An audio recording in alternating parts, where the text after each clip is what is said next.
मौके आते हैं, आपके पास मौका आता है लोगों को माफ करने का, फिर भी नहीं करते, हकीकत को नहीं तस्लीम करते। मूसा अलैहिस्सलाम के पास मलकुल मौत पहुंचे कि आपकी रूह कब्ज करने आए, वो एक रपट मारा मुंह पे, फरिश्ते की आंख निकल गई।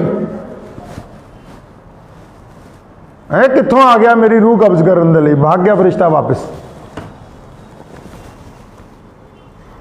अल्लाह ताला को जाके कहा कि अल्लाह जी, वो जो आपके दोस्त हैं जिनसे आप बातें करते हो तो बड़े नाराज हुए और इतनी जोर से मारा मेरी तो आंख हिल गई।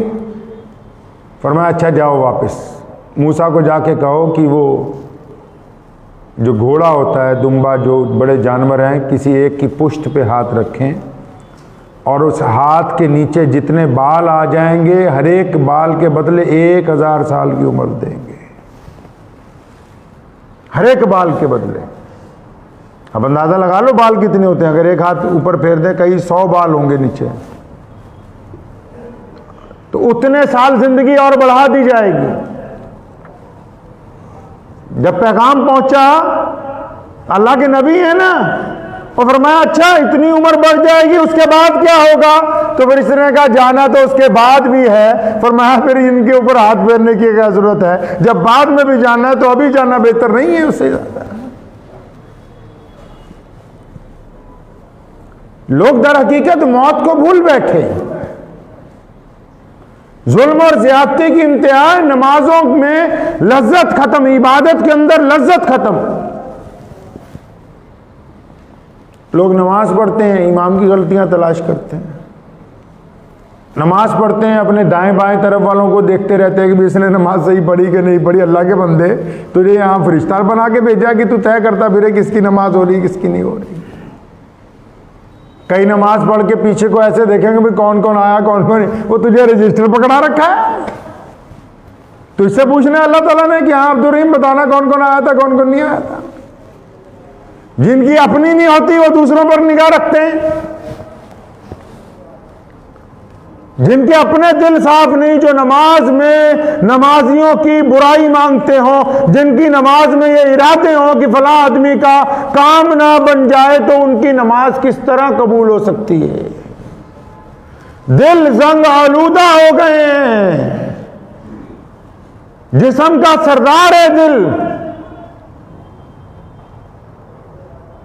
जंग आलूदा हो गया है। नमाजें मुंह पर मारी जाती हैं जो लोगों का दिल तोड़ते हैं। आप चले जाएं घरेलू हिंसा के कितने मुकदमे हमारे मुल्क में, बाहर के मुल्कों में चले जाएं कि घरों के अंदर लड़ाई हो गई, कौन दूसरों को परेशान कर रहा है कि बाहर से कोई आतंकवादी आ गया, किसी ने बाहर से हमला कर दिया या किसी ने बाहर से आके इन पर गोली चला दी। नहीं, घर के अफराद ने घर के अफराद का जीना हराम कर रखा है। हम चाहते हैं कि हमारी बेटी खुश रहे, दूसरे की बेटी खुश ना रहे। हम चाहते हैं कि हम खुश रहे, हमारा भाई खुश ना रहे। हम चाहते हैं हमारी औलाद अच्छा खाए, हमारे भाई की औलाद अच्छा ना खाए। ये जो नीयतों का फतूर है ना, तभी तो इमाम बुखारी रहमतुल्लाह अलैह पे अल्लाह ताला करोड़ों रहमतें नाजिल फरमाए। हजूर अकरम सल्लल्लाहु अलैहि वसल्लम की कई हजार अहादीस जमा की और उन अहादीस की जब दर्जा बंदी की गई, उनकी जब तरतीब लगाई कि पहले हदीस कौन से लिखे हैं, तो इमाम बुखारी ने जो नबी अलैहिस्सलाम का फरमान सबसे पहले बुखारी शरीफ में दर्ज किया। फरमाया औ कमा क़ाल नबी सल्लल्लाहु अलैहि वसल्लम इन्नमल आमालु बिन्नियात, के अल्लाह फरमाते हैं कि बंदे के आमाल दारो मदार जो है नीयत के ऊपर लगे हुए हैं।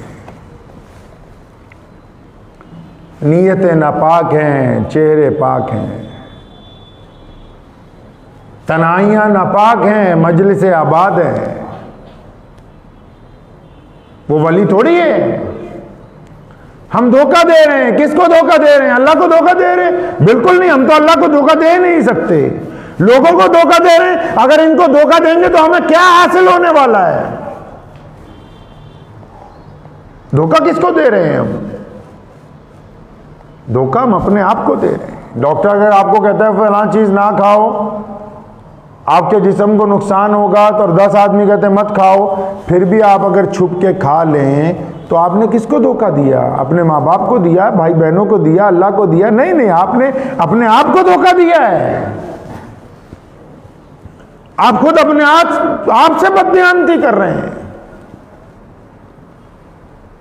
अपने दिलों को पाक करना होगा हर हालत के अंदर, चाहे आप किसी भी माशरे में हैं, किसी भी समाज में हैं, आप किसी भी जात में हैं, किसी भी नस्ल में हैं, जब तक आपका दिल पाक नहीं होगा जिंदगी में लज्जत नहीं आएगी। कोई आपको एक गाली देता है, सारी रात सोचते रहते हो सवेरे यदि बेइज्जती कितना करनी है भाई। अल्लाह ताला को माफ करने वाले लोग पसंद हैं और दिल का सुकून भी माफ करने के अंदर है।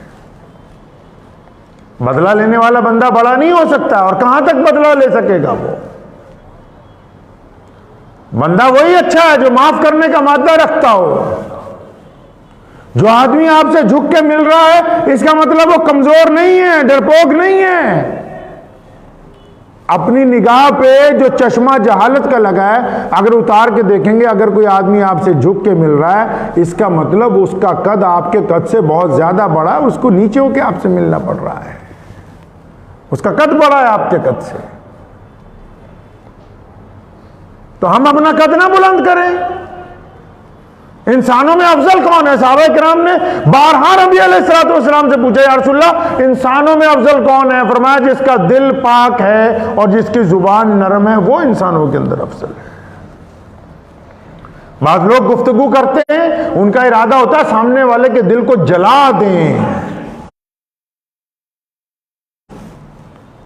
24 घंटे सोचते हैं कि इसको ताना दें, इसके गुनाह की वजह से इसको बदनाम करें किसी तरह। आपके बदनाम करने से कोई बदनाम नहीं होगा, आपके इज्जत देने से कोई इज्जतदार नहीं बन सकता। वो अल्लाह तबारक व तआला के पास कुंजियां रखी हुई हैं इज्जत और जिल्लत की। अल्लाह बेहतर जानते हैं किसको क्या देना है, किसको क्या नहीं देना। ऐसे बंदों को ताना देना जो पहले से गुनाहों में मुलव्विस हों, फिर उन्हें तड़पाने की कोशिश करना। फरमाया वैलुल लिकुल्ली हुमज़तिल लुमज़ा, वैल और तबाही है उन लोगों के लिए जो दूसरों के ऐब तलाश करते हैं, फिर वो उन ऐबों को दूसरों तक पहुंचाते हैं।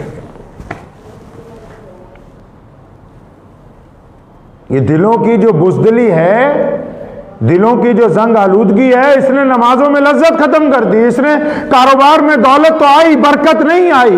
घर में ऐशो आराम का सामान तो आया, सुकून नहीं आया है।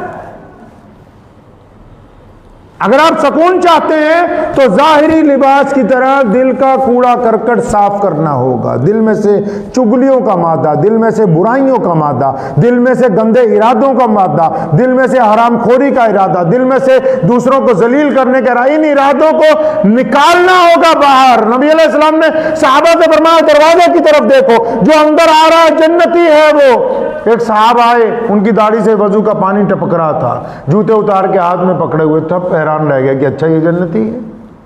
दूसरे दिन फिर अचानक सल्लल्लाहु अलैहि वसल्लम फरमाया जो आने वाला जन्नती है, फिर वही। तीसरे दिन भी वही। एक साहबी कहते मैं पीछे पीछे लग गया, उनके घर पहुंच गया। उनके कहा चाचा अब्बा से लड़ाई हो गई थी, एक रात आप क्या रहना चाहता हूँ। सो गए।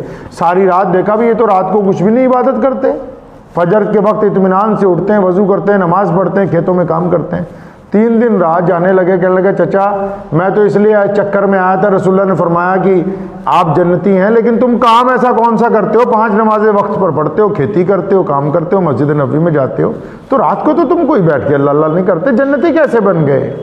फरमाया बेटा मेरा दिल दुनिया के तमाम इंसानों के लिए पाक है, मेरे दिल में किसी के लिए कोई बुराई नहीं। अल्लाह के लिए दोस्ती है, अल्लाह के लिए ही दुश्मनी है, बस दिल पाक है बिल्कुल। इसी वजह से रसूलुल्लाह सल्लल्लाहु अलैहि वसल्लम ने खुशखबरी सुनाई कि ये बंदा जन्नती है क्योंकि इसका दिल पाक है। अब हम जो मर्जी करते रहें दुनिया के अंदर, जब तक ये दिल पाक नहीं होगा वजू मुकम्मल नहीं होगा, नमाज में लज्जत नहीं होगी। दूसरों की फिक्र बाद में, अपनी फिक्र पहले करें। करेंगे जी इंशाअल्लाह। अपनी फिक्र करें पहले, अपने दिल को अच्छा करें। इस दिल में से अपने भाइयों की बुराई, अपने अजीज़ व अकारिब की बुराई, अपने दोस्तों की बुराई, रिश्तेदारों की बुराई, दीगर मज़हब के लोगों के मुतालिक जो गलत फहमियाँ हैं, वो बुराइयाँ, जो दिल में कूड़ा करकट भर रखा है, इसको निकालिए तो ये दिल थोड़ा बहादुर हो जाएगा, इसमें थोड़ी हिम्मत आएगी, और हिम्मत आएगी इसकी नमाज तकमील तक पहुँचेगी।